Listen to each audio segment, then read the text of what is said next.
The lights inside Lakewood Church were warm, golden, and impossibly calm. The kind of atmosphere designed to make every visitor feel safe, welcomed, embraced. But on this particular evening, that softness was a disguise.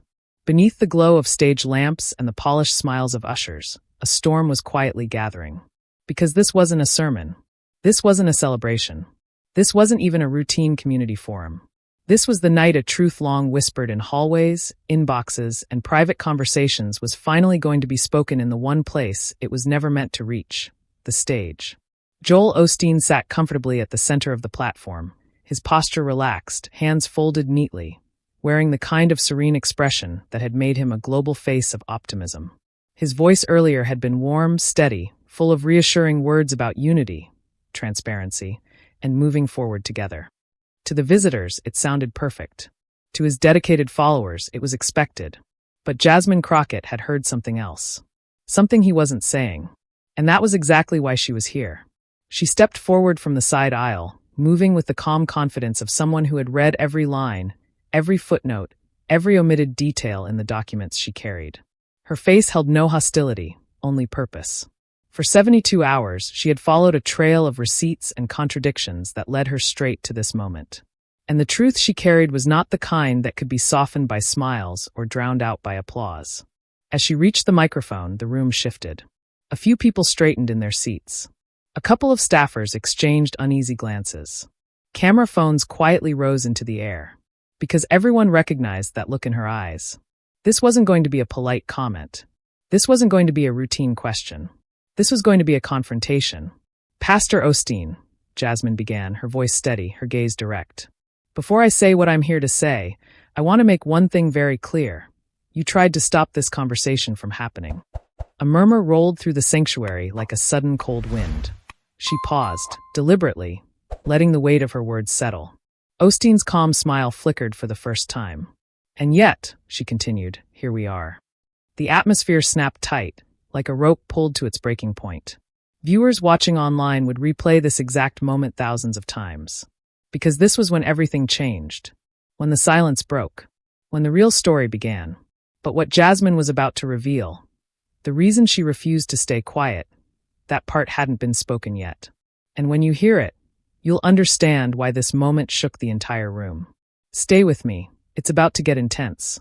If you're watching, make sure to like, comment, and subscribe.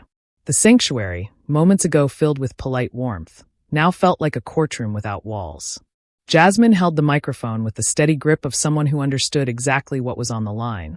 Not just for her, but for every voice that had been quietly pushed aside, redirected, or discouraged from asking the wrong questions.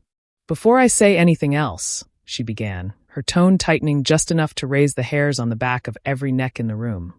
I need everyone here to understand why this moment matters. Because the stakes weren't small. They weren't hypothetical. And they definitely weren't imaginary. For weeks, Lakewood Church had reassured its community that everything was fine. That concerns being raised were misunderstandings.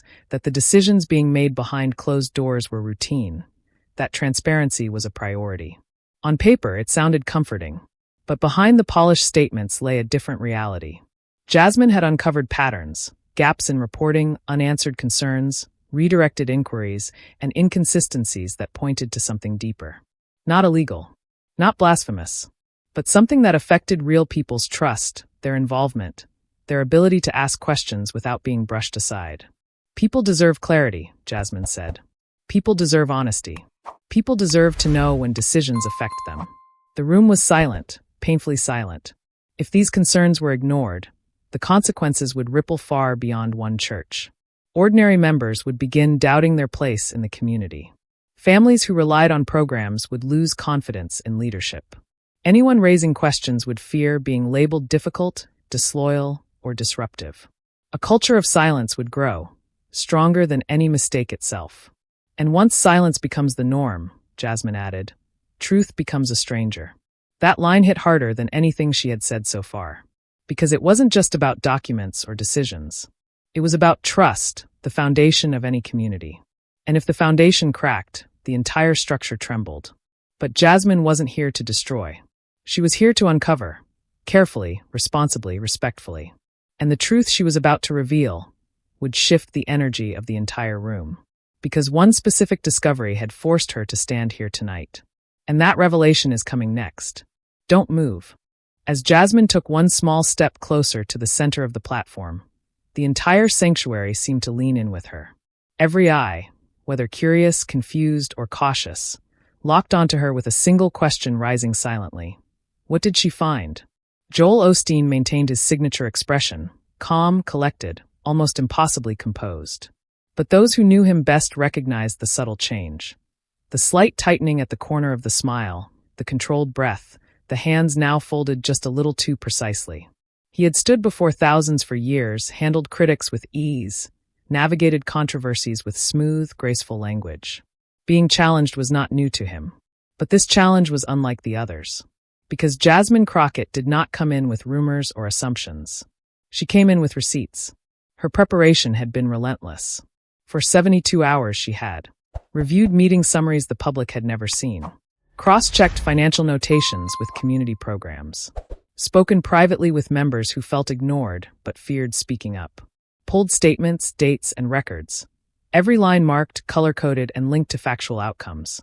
This was not a confrontation born from emotion. It was born from precision, and that was what made the air so heavy. Jasmine's voice dropped to a steady, controlled tone, the kind that signaled she was no longer introducing the issue. She was transitioning, moving from context to confrontation. A lot of people here tonight, she said, scanning the room, believe in this place. They believe in you, Pastor Osteen. And I respect that. But belief should never require blindness. A quiet gasp rippled across the audience. Joel adjusted his microphone, preparing to respond. But Jasmine wasn't done building the stage. She softened her expression, not out of weakness, but out of conviction. No one is here to tear down faith. No one is here to judge anyone's spirituality. This is about responsibility. This is about the simple truth that every community, especially one built on trust, deserves answers. Her words struck a chord because they carried no malice. Just clarity. Joel finally leaned forward, ready to regain control of the conversation. But Jasmine spoke again before he could. And Pastor, I want you to know, the reason I'm standing here isn't because of what people told me.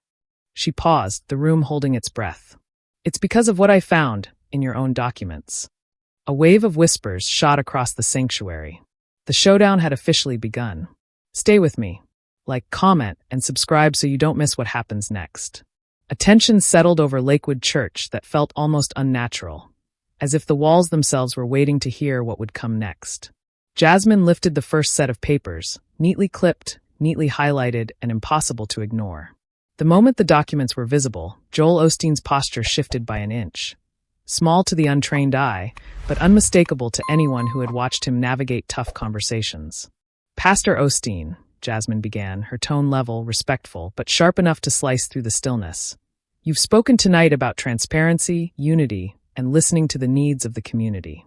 Before we go any further, I want to make sure I understand you correctly.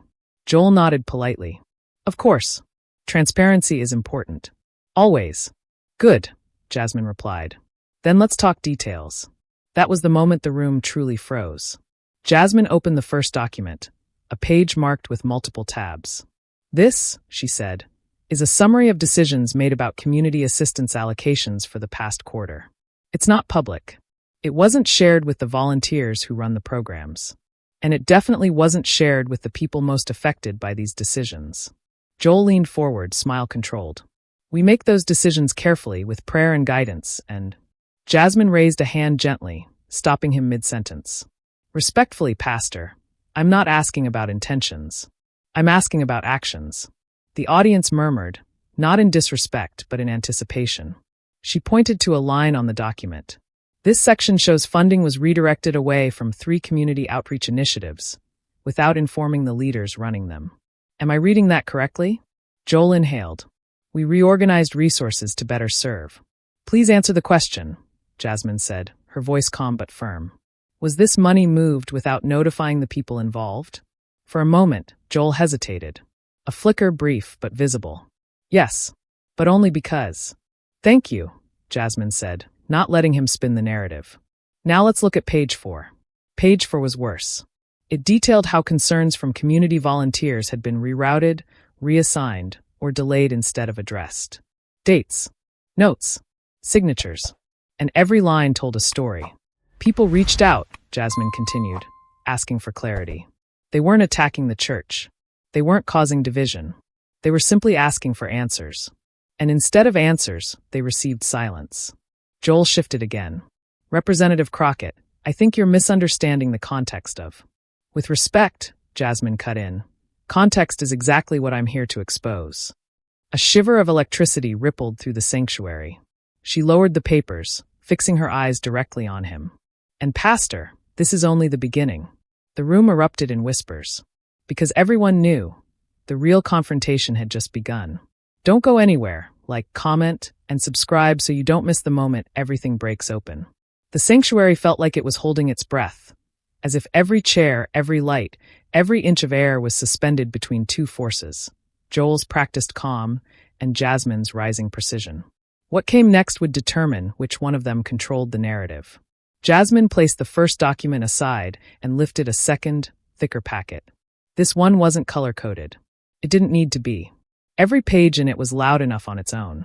Pastor Osteen, she said softly, too softly, you told this congregation that concerns were being handled. You reassured people that questions were welcome. That transparency was your foundation. Joel nodded carefully. Yes, that's right. And you said no one was silenced. His smile returned. Absolutely. Jasmine nodded, once, and then flipped open the packet. Then please explain, she said, why multiple inquiries submitted through your own community feedback system were flagged, rerouted, and never delivered to the oversight team. A deep, collective ripple moved through the room. Joel's expression tightened. I'm not aware of. That's interesting, Jasmine said calmly, because your signature appears on 3 of the internal directives. She slid the pages across the table. The sanctuary erupted in gasps. Joel blinked, once, twice, then opened his mouth to respond, but Jasmine didn't give him the chance. Pastor, she continued, voice rising with controlled power. The people sending these inquiries weren't attacking the church. They weren't causing division. They were mothers, volunteers, elderly members, young adults, all asking simple questions about where support was going and why certain programs were being reduced. She held up one page, a printed message. This one is from a woman who donated her time and money for 7 years. She asked why her outreach group suddenly lost half its supplies. The message was marked reviewed, then immediately reassigned, and then deleted. Another page. This man asked why his mentorship program was paused with no explanation. Marked reviewed, rerouted, archived.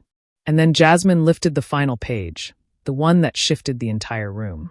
This message, she said, voice steady but now carrying undeniable weight, was from a single father whose family relied on the youth support initiative. He asked why the funding vanished. He said he didn't want confrontation, he just wanted clarity. She held the page toward Joel. It was marked reviewed, Pastor, and then it was blocked. The sanctuary froze. Not a sound. Not a breath. Joel finally spoke, gently but firmly. Representative Crockett, I think you're misinterpreting the internal workflow. If you'd allow me to explain. Jasmine didn't raise her voice. She didn't move. She simply delivered the line that turned this moment into a national headline.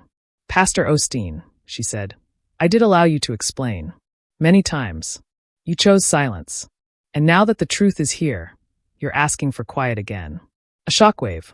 Joel opened his mouth. If you'll let me finish.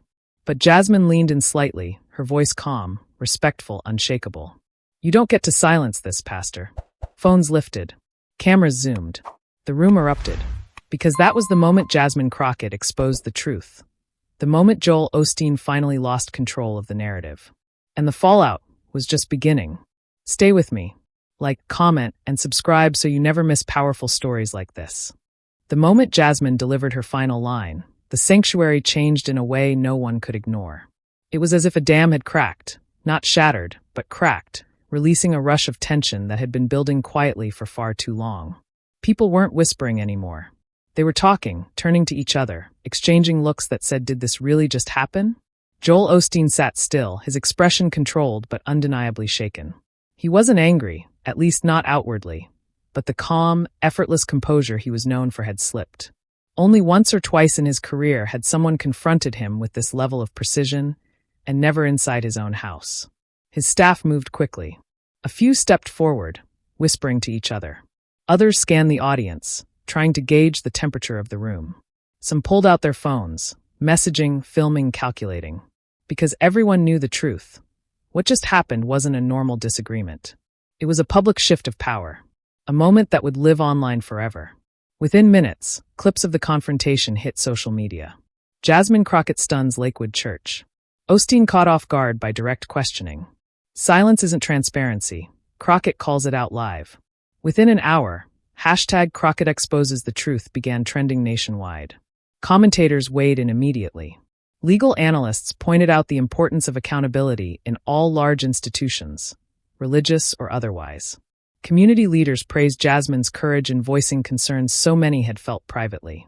Even some faith-based writers, respectful, thoughtful, cautious, admitted that transparency was a topic worth discussing.